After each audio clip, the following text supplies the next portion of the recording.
What's up, guys, and welcome to another episode of Anime Saturday Morning Ratings. So, today we are going to be rating a fanfiction on Kimi no Nawa because I just went there recently with a friend. So, let's get right into it. And this fanfiction, it's called Deep Tie Knots by Energy Burst, spelled with an N or G. Yeah. So we'll start it off. The hardest thing was saying goodbye for the first time. Mitsuha grips the strap of his bag, and Taki keeps a steady hand on her waist, holding onto the handhold for both of them.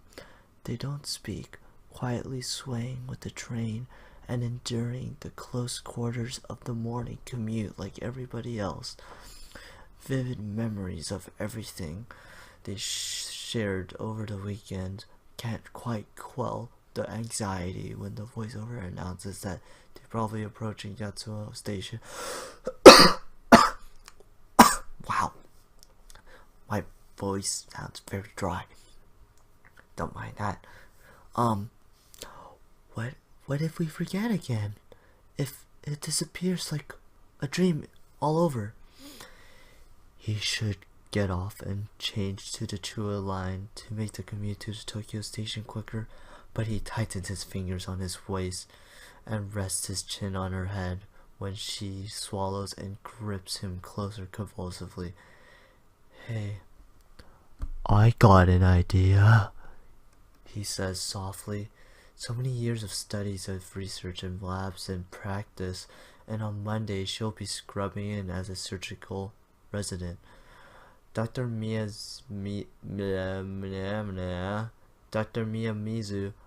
has excellent suture technique with an almost instinctive grasp of suture material and knotting technique. She will make a wonderful addition to any surgical program, but her passion for a cardiovascular work reflects for her outstanding records. Those lines from her supervisor letter of recommendation makes her tear up with gratitude every time she recalls them. So she takes a deep breath as she gazes unseeing out the train window. Maybe she'll pick up something from Depachika for dinner to celebrate after she buys the thank you gift. She can afford to splurge today. After all, it's not so often that dreams come true. She'll reflect letters on how apt those thoughts were in that moment just before they were finally met in parallel, face to face. The next trains will be along shortly, so he hurries to pull a marker out of his bag. Here, in case I lose my phone, or the data gets wiped again somehow. He reaches out for her hand and she shakes her head hopelessly. I had to scrub before surgery. I have to wash it off, she says, and her eyes sting at the thought of purposely erasing his memory. He blinks his dismay before he smiles and offers his palm. While nobody will notice if a junior architect has ink on his hand. Full name, please, and your number. You know what they say about second chances. Not to waste them. She laughs and swipes away her tears impatiently before she compiles like some high school student with a crush instead of a fully grown woman. As she writes, she heartened by the sight of her braided cords around her wrist, and she has an idea of her own. She smiles and heads him back the marker before folding up her t-shirt. I only have to scrub up to my elbows. He beams. See, we'll find a way. He has no idea why he immediately seizes on the idea of going to a cafe, or why she instantly agreed. Two complete strangers suddenly decided to go for a drink instead of completing their original errands. They quickly discovered that they both live in Western Tokyo. Maybe they passed each other at some station at a convenience store, but it feels like there has to be more than just casual recognition there. Neither of them can really explain how they were feeling with such relief and joy, why hearing about each other's success for the past few years brings such pride and delight, if not any clarity about all the emotions. Different background, different interests, different career paths, plus he's 3 years her jun- he's 3 years her junior. Okay, proper grammar. But how they know each other remains a mystery, but they don't manage to solve despite talking easily for a couple of hours, and it somehow doesn't feel like enough to exchange one email and line contact, although it makes tears threaten again when she traces her fingers over the name on his business card, Tachibana Taki. But they both eventually have to heed the notification popping up on their phones, and they make their way back to the station. They're crossing the sky bridge when the wind gusts and her hair flutters into her face, and he reaches out to brush it back with a pang of guilt. He has no idea what had possessed him to ask for a braided cord out of her hair, which reminded him so much of when he used as a good luck charm for years, but he lost it somehow. She's been pleased to give it to him, and even helped tie it around his wrist. A square knot, she explained. Easiest and most reliable for tying most kinds of thread, even surgical sutures. Maybe it's because the sky is bleeding into romantic watercolor shades behind them. Maybe it's because being with her still feels like something out of a dream.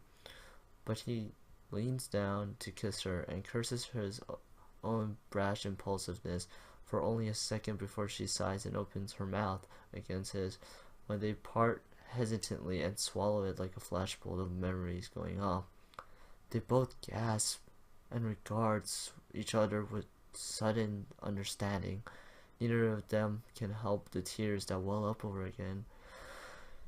Taki-kun! Mitsuha! Mitsuha! Both Chua and Sobu lines are scheduled to depart at the same time, and they end up to say goodbye quickly before Taki has to rush to catch the train. She looks for him through the window without much hope. The rapid is always crammed to the brim, a much shorter ride to the destination, but one harder to endure. Both train jerks into motions, and she steadies herself against the window and smiles when she sees his open palm against the window, her name staring back like a beacon, even if the rest of him is obscured by the crowd. His train soon speeds up and she loses sight of his hand, but she glances down at the name written on his arm and feels a rush of warmth over the reminder. This time is no dream. She has to remember, hold every moment close, make a diary entry. Yes, that's what she'll... Her phone buzzes with notification, even as she reached for it, and she cups her hands over her mouth as she laughs softly, feeling her heart squeeze. Taki-kun. Forgot to add. Taki-kun. I love you. She immediately taps out of the reply. I love you too. It's as if the rest of the world just fallen away for the rest of the weekend. Leaving each other is simply unthinkable, so they don't. Not that the world doesn't prod them a little. They both have to text friends to cancel plans and make excuses, and there are awkward conversations with family over missed dinners and safety concerns. But they need to weave together. The dividing years and space to restrain the bond between them is far more important. There's something extraordinary about sharing something as ordinary as a meal, conversation, and just being able to hold hands when they remember how far they come to do just that. And it seems so profoundly right when he's inside her, and they're one in flesh and purpose and feeling again. The best part, though, is waking up together, warm and loved, entangled in each other's limbs. She stirs when she feels him sleepily cupping her breast in his hand. Pervert, she mumbles. His hand jerks low to squeeze her close. Sorry. She cuddles back against him and smiles. No, it feels good. He snorts with laughter. I know. She laughs too. A deep tie knot is actually a square knot closure in the body's cavity. I want to build on the theme of Musubi, so I thought Mitsuha's occupation should reflect that.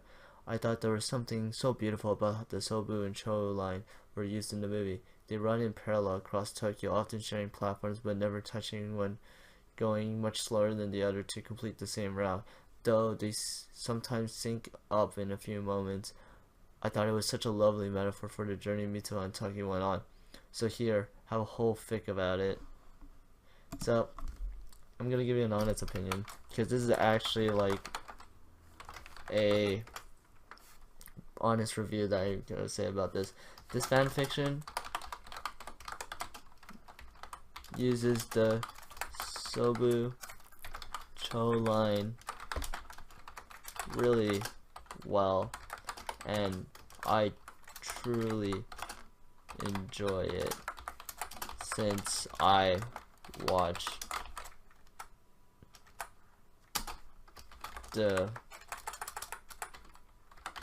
movie on April 7th. Hope you write more fanfic. And send. So thank you guys so much for watching. If you have any fan fiction ideas, you can actually, I will actually consider to take suggestions now, because yeah, I really want to take on suggestions, because this is something that I can kind of share out to the world. And I'll see you guys in the next episode, whenever I make, which is gonna be a Saturday, because the anime is Saturday morning readings. So, bye.